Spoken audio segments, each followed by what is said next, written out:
I'm Melanie and this is my evaluation for my AS media piece. I produced a magazine called Crescendo, and I produced the front cover, contents page and also the double page spread. And the first question is, in what ways does your media product use, develop or challenge forms and conventions of real media products? And as you can see, this is my magazine Crescendo. I have planned something new, fresh and exciting for my magazine. I decided that I will not do something that is the same old, and that I would do something that is completely different from something that's ever been done before, and I find this whole concept quite exciting. For example, my magazine has no masthead, as you can tell, and I chose it because when I looked at the other magazines I noticed that none of them had a big masthead, so I decided to put a little puff at the top and also another two puffs at the top, as well as the issue number and the website, which creates interactivity. My magazine is A4. All the magazines I looked at were A4, and my magazine isn't aimed at people who are more likely to carry it around in their handbags. This is something that you're more likely to buy and read at home with a cup of tea or something, I think anyway. The price isn't eye-catching at all. It's down on the bottom right by the barcode in quite a small and subtle font. This is because I felt that because the price is quite high, they're less likely to buy it if they see straight away that the price is high.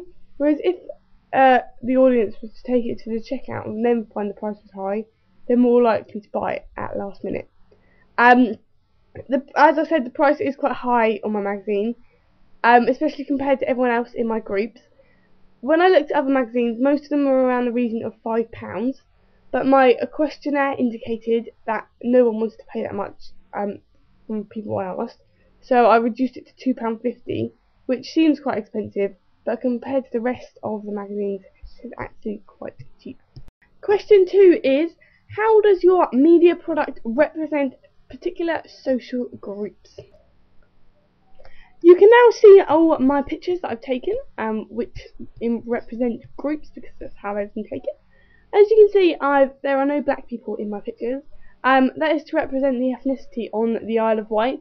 We have a 97% white race here, so I represented that by using only certain people.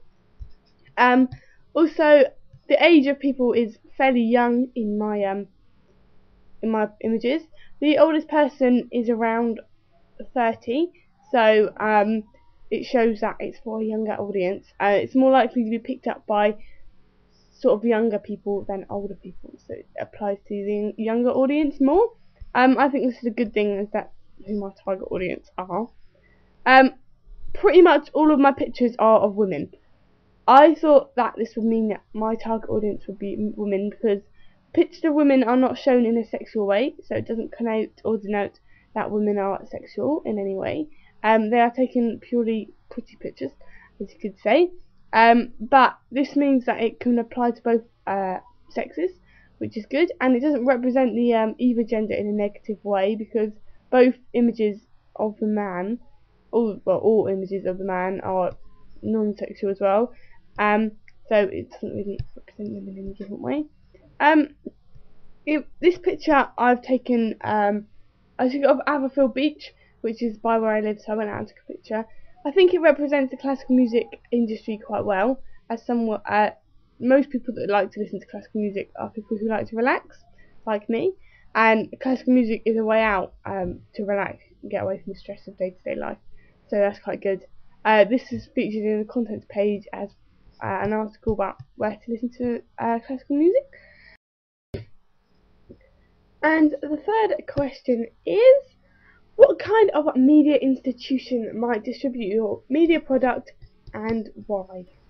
My product would be distributed as a main magazine. It wouldn't be inside another magazine or a freebie with a newspaper or anything like that. I think it is suitable for mass production and that it could sell quite well.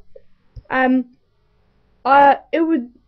company that produced it would be a single company, so it's not going to be anything like the BBC, who have a radio station, TV, magazines, books, everything like that, or anything like Classic FM that has anything of a similar sort of range.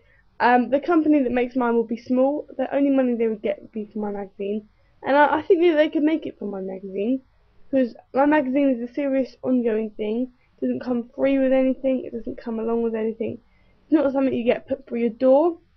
It's a standalone magazine. Question number 4 is, who would be the audience for your media product? The intended audience for my magazine is 17 to 29 year olds. I decided this from the questionnaire, which you can see. This questionnaire also helped me to decide what colours I would use in my magazine, how often it would be published, and also what genre I'd use and how much it would cost. And you can see that on your screen now.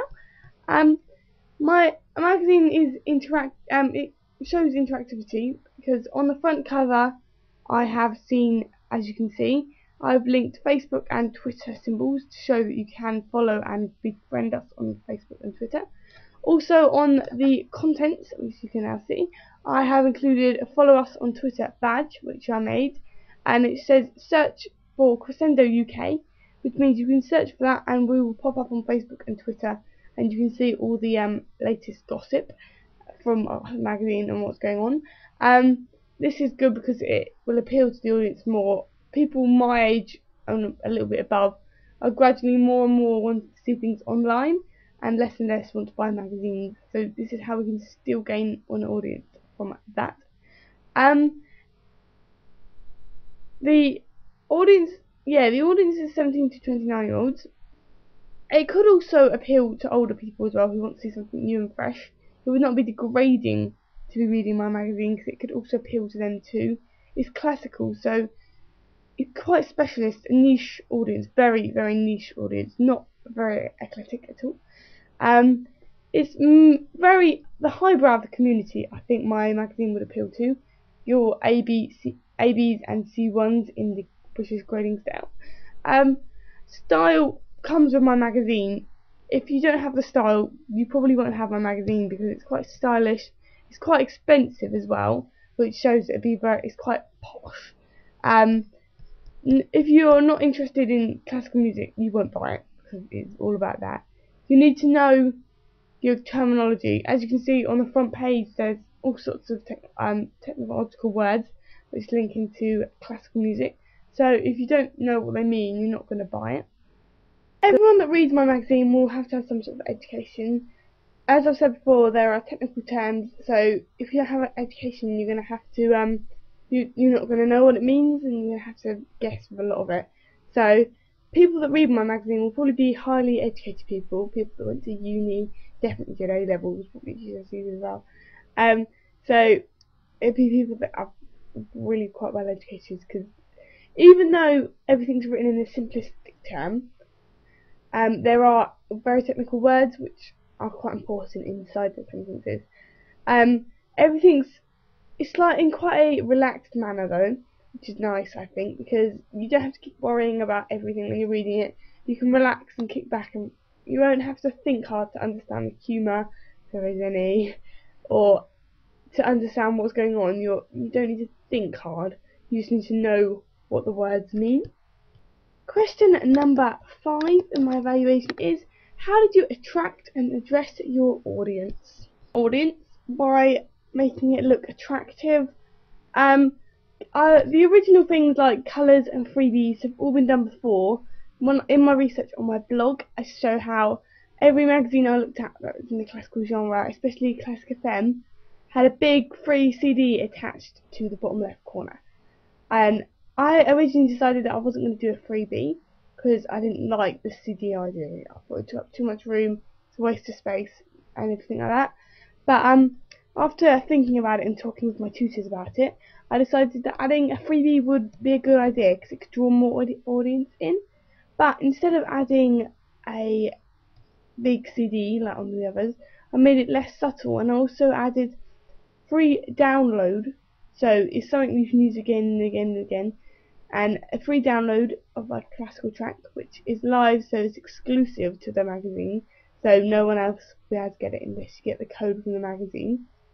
And also there's a competition which offers you free music tuition for a month, which will be good for the target because people want to learn to play lion people, so they'll be on their violins and cellos and everything.